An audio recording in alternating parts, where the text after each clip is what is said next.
Now, gaming laptops have a bit of a reputation for being about as portable as a concrete polar bear, and rightly so, but you can actually get some gamer notebooks that are relatively slim and light yet still pack a punch, and one of the good ones right now is the Acer Nitro 7, or the Nitro 7 AN7155173AX to give it the full sexy model name. It's a Core i7 machine with Nvidia's GTX 1660 Ti stuffed inside, so it can basically blast through any games you throw its way. Not bad at all for a machine that weighs just 2.5 kilos and measures just 23mm at its thickest point. I've benchmarked and played around with the Acer Nitro 7 for about a week now, and it is definitely solid value for money at 1,400 quid. If you're a wee bit tempted, then here is my Acer Nitro 7 review, and for more on the latest and greatest tech, please do poke, subscribe and ding that notifications bell. Cheers! First up, I love that Acer doesn't go to town with ridiculous sci-fi styling for these Nitro machines. A lot of gaming laptops resemble alien spacecraft, but beyond these gaping rear vents, the Nitro 7 could almost pass as just a regular notebook. At least it could until you open it up and reveal the bright red keyboard lighting, I guess. If you need a gaming machine to regularly take on the road, then this is a great choice for sure. Even the adapter is actually a normal frickin' size instead of one of those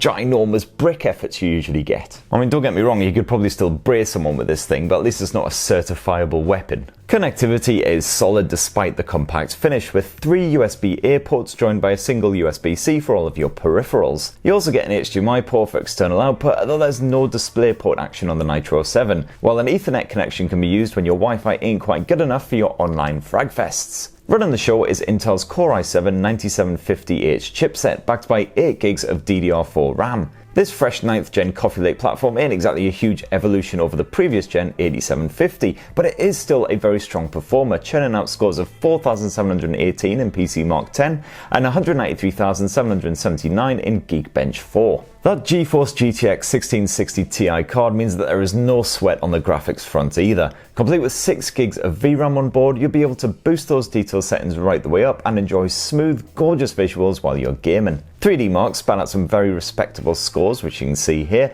and when I slapped on Strange Brigade and tried out the built-in benchmark in there, the results were once again rather trouser rustling. On average, we managed to hear about 140 to 150 frames per second. I only saw it drop as low as 100 frames per second, and it rose as high as 200, so definitely strong performance all round. Acer's twin fan cooling system seemed to do the job nicely as well. Even when the Nitro 7 was plugged in all afternoon for a proper full-on gaming session, I never saw the CPU temperature rise above sort of 90 to 95 degrees centigrade, and the GPU temperature also stayed very consistent around the 80 degree mark. You can monitor the temperature and control the fan speed, as well as changing the power management presets through Acer's Nitro Sense app. But that is about the limits of your control here, however. There is no one-tap overclocking feature like you get on Acer's Predator laptops or anything like that. As far as battery life goes, well, gaming laptops tend to have the same sort of life expectancy as your average Scotsman on a permanent diet of buckfast and deep-fried pizza, and of course the Nitro 7 is no different. From 100% charge, you can expect just under a full hour of gaming action, and that's your wax. You'll definitely want to pack that charger when you go travelling. Luckily it's not too big, eh? Now, as I've come to expect from Acer by now, the 15.6-inch IPS screen is really rather bloody good. The Full HD resolution means perfectly crisp visuals, although if you really want to test drive that GTX with some Ultra HD gaming, you will have to hook up an external 4K display. I had absolutely no issues with that built-in panel though. The 144Hz refresh rate is great for gaming, with no visible tearing or other issues while I was testing out. While the 97% coverage of the sRGB gamut means natural colour reproduction as well, so you can even use the Nitro 7 for a nice bit of video editing and the like. I've seen better contrast and brightness levels on rival devices from the likes of Alienware, but this Acer laptop definitely does not disappoint. The stereo speakers aren't bad either, but of course you'll want to plug in a proper headset to get the full audio experience and of course enjoy a nice bit of surround sound action. And last up, the keyboard, which makes the most of that relatively compact 15-inch chassis.